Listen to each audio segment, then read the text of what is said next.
Hello friends, welcome to YouTube channel D solution. આજે આપણે એક કોમ્પ્યુટરનો ટોપિક લઈને આવ્યા છીએ કે વિન્ડોઝ 11માં અપડેટ થયા પછી કંઈક તમને ટાઈપિંગ રિજિયલ લેંગ્વેજ ટાઈપિંગ કરવામાં થોડીક તમને મુશ્કેલી પડે છે, જેને લઈને આપણે આ વિડીયો બનાવીએ છીએ. વિડીયો ગમે તો લાઇક કરજો, શેર કરજો, કોમેન્ટ કરજો અને બીજા તમારા કોઈને આવી પ્રોબ્લેમ થતી હોય તો એને પણ જરૂર શેર કરજો.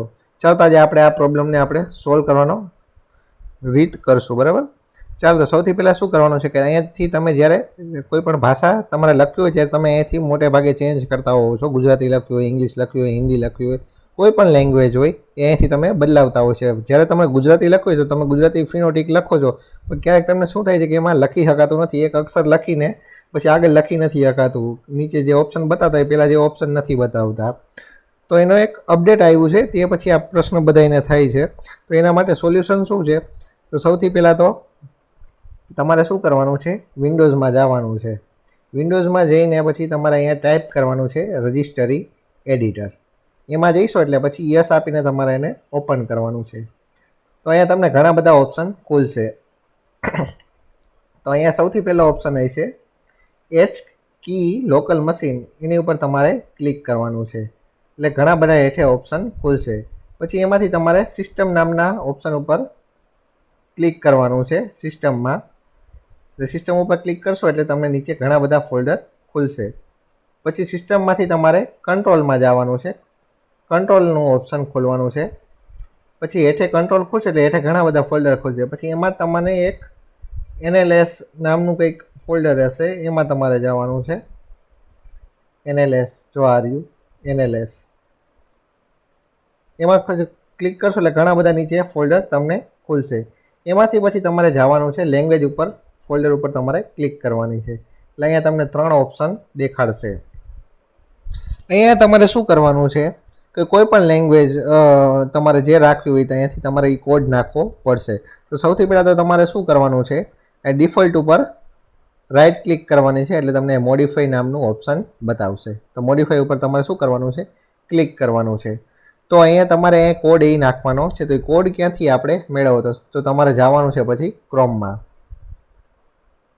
ક્રોમમાં જઈને તમારે શું કરવાનું છે, સર્ચ વિન્ડોઝ પ્રોડક્ટ બિહેવિયર.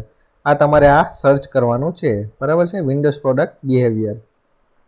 પછી એમાં તમને નીચે એક ઓપ્શન ખુલશે 5 એપેન્ડિક્સ પ્રોડક્ટ બિહેવિયર, એની ઉપર તમારે ક્લિક કરવાનું છે.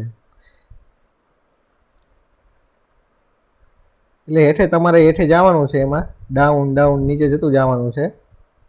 પછી એ તમને ઘણી બધી લેંગ્વેજ તમને એ બતાવશે. બરાબર છે, જે તમારે જે લેંગ્વેજનો રાખવી હોય, લખવામાં ભૂલ પડતી હોય કે જેથી તમે લખતા હોય તમારે લેંગ્વેજ તમારે ગોતવાની છે. દાખલા તરીકે આપણે છીએ ગુજરાતી અને ગુજરાતી ગોતવી છે આપણે, તો જવાનું છે જીમાં ગુજરાતીમાં.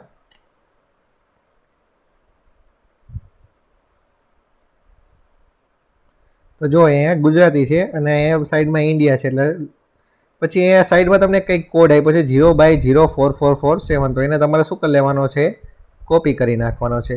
કોપી કરીને તમારે શું કરો છે, જે તમે અહીંયા આની ઉપર રાઈટ ક્લિક કરીને જ્યાં બોક્સ ખોલ્યું હતું એમાં તમારે અહીંયા જે પણ કોઈ કોડ હોય એને કાઢીને તમારે આ કોડ નાખી દેવાનો છે અને પછી ઓકે બટન દઈ દેવાનું છે.